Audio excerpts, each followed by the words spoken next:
Here we are, we're talking about the build.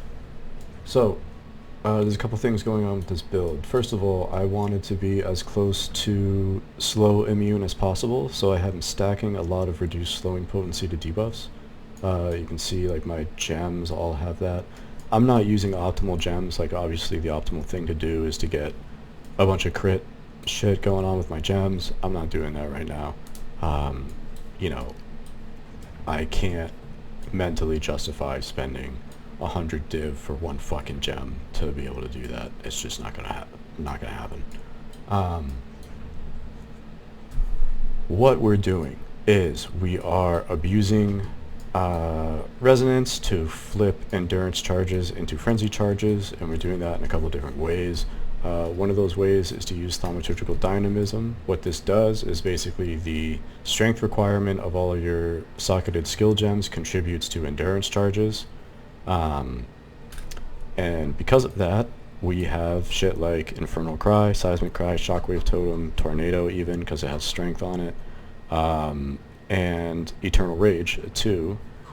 All of these things use strength, and I don't use any of them. Like you can see, I don't have Tornado or any of this shit on my bar. Eternal Rage obviously does get used because it's nice. But basically we're just doing this to try to make this give me endurance charges that get flipped to frenzy. And it does give me other charges because like I am using bow skills at the end of the day. So I will get other types of charges, and you know there is some strength going on in there, and it is just kind of random. It's not like a guarantee, right? You can see I had an endurance charge for a second. Totally fine. My charge regulation is going to consume that, and you know whatever, I'll get benefit from any of those charges anyway. Doesn't matter. Another thing that I'm doing, one of the reasons why I chose Gemling actually, is so I can quality stack. So by default, if this was a plus 20 quality, level 20 skill, it would fire 29 arrows. I'm firing 33. I think that that is a noticeable difference. And you can see like this is a corrupted skill gem with a +1 to the quality. That's how I have the 40 quality. I think this is a noticeable difference, but I don't know how noticeable, because to be frank, I didn't fuck around with Spiral Volley without this additional quality. Like that was always the reason that I was going to do this character. Other things of note, this is a really fucking expensive quiver that I bought, and it's actually like only mid, but fucking whatever. I'm not using the additional levels to skills that Gemling gets, and the reason is I don't think the scaling on these abilities is good enough with additional levels for me to care about that at this point. You know, like it's going from level 28 to level 30. The damage different, it's basically the same damage, except the only real change is that the skill now costs even fucking more mana that I don't want to deal with. So I actually think if you have, you know, all of these additional projectile skill levels, and this is a +3, but you know, if this was a 3 or higher, if you're at the point where like this is a level 28 skill, I don't know. I feel like the projectile skills don't matter, and just getting more damage is probably going to be better. But that's just me. Nothing else really particularly special going on with the build. I'm level 90. You know, my next point is just going to be another jewel socket to do that, because fucking jewels. I'm doing this for the additional stun build-up. It doesn't really matter, but I do like being able to stun a boss when I'm sniping it. Evasion-based defense, of course. So, you know, when it chooses to, you know, actually fucking defend me from shit, I will be defended. And when it chooses not to, I fucking won't be. And I'll die. And that's just the way that it goes with evasion. My motivation for doing this is because I think obliterator bows are cool, but I think when you're mapping, it's like more interesting to try to off-screen shit, frankly.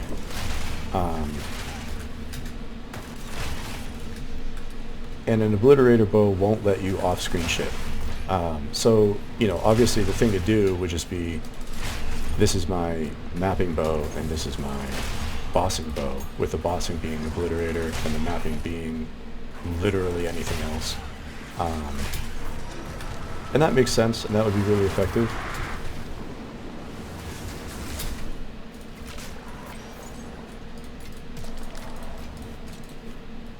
But I haven't gotten to the point where I can actually afford a good enough obliterator bow to be able to do that setup.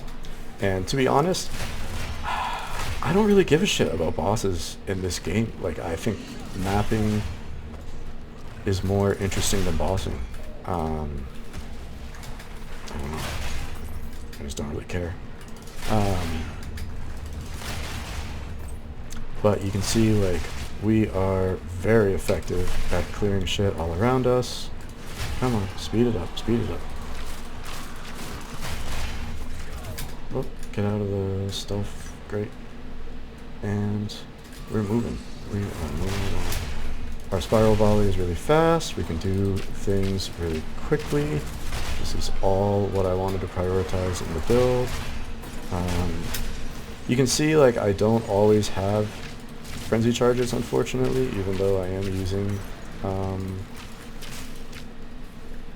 on this skill I have armor break to sometimes give me a charge that'll get flipped, and then I also have, like I said, like thaumaturgical to just generate charges.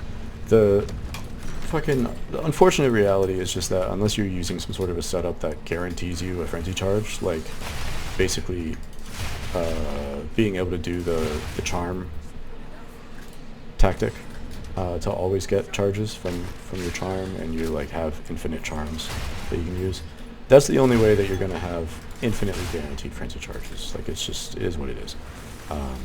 The only thing that comes close to that is if you're a Deadeye and you're using crit and you have the whatever the fucking thing is that throws the marks down such that, you know, it's like automatically doing your sniper's mark, and so you can get the charges that way. Those are your options if you want to have permanent frenzy charges and not have to really think about it. Otherwise, you've got to deal with the fact that you're not always going to have a frenzy charge. But yeah, I mean, you can see, like, oh, that's going to hurt.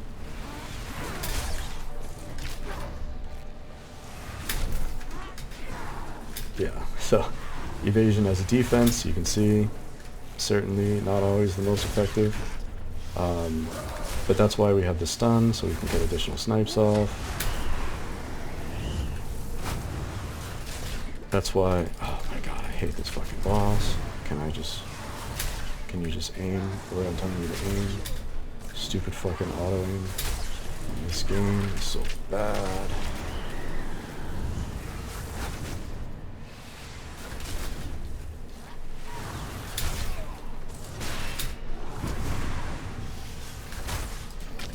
And again, bossing, not the priority of this build,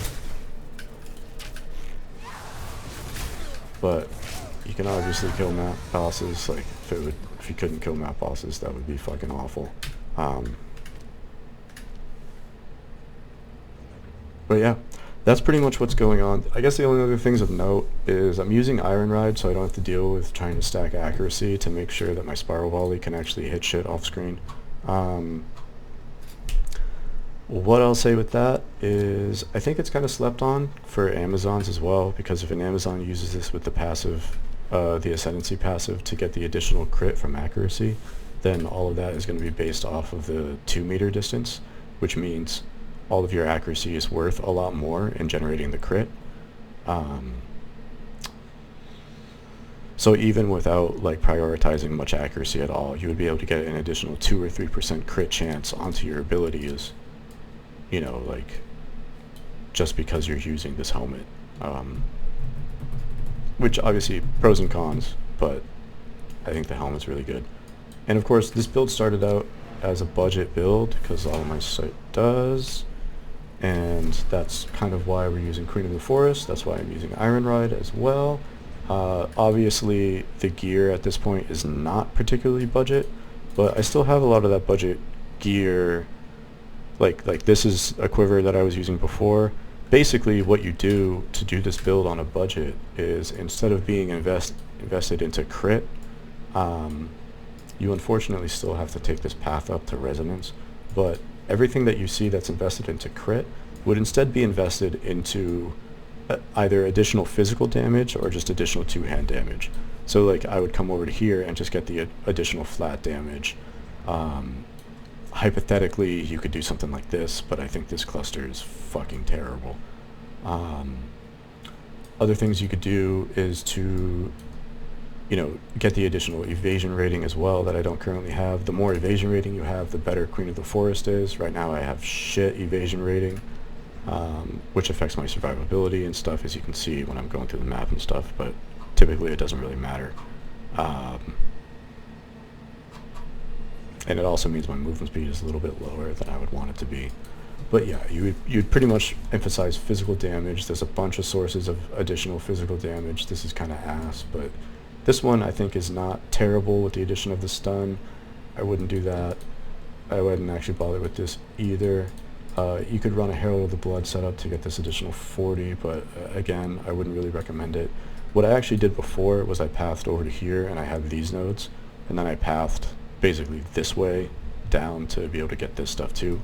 So it was a different path, but still a similar setup. You definitely want this cluster. If you're using Eternal Rage and you don't have this cluster, you're fucking up. You know, unless of course your build is way the fuck up there. All of our projectile speed gets converted into additional damage, so that's why I'm down here. These two are like not the most optimal, but whatever, it's fine. And you know, that's pretty much the setup. I don't think I have anything else really to say. Yeah, I showed, this is the quiver that I was using before, this is the bow that I was using before. Again, no crit at all. That's the cheap version of this build. You don't use crit. And obviously, like, if you're looking at this and thinking, you know, 12 div, that's a lot of fucking money.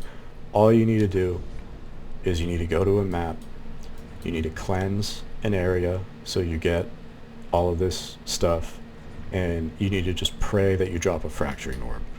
That's all you do to get money easily in this league, because if I had, of course it's not going to fucking show me. Programming.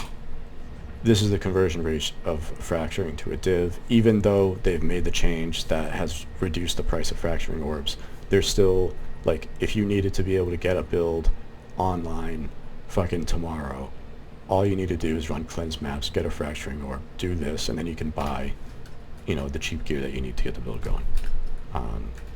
And again, you would just not run a crit variant. And to be clear, the crit variant does more damage, but we're talking about, like, you know, the Spiral Volley tooltip on a non-crit. This was at, I think, 26k, 27k, and I flipped to crit around level, like, 80-ish, 82-ish. So, you know, that's including, there's an additional 8 passive skill points that I could have put into just bumping the fucking damage of this on a non-crit variant.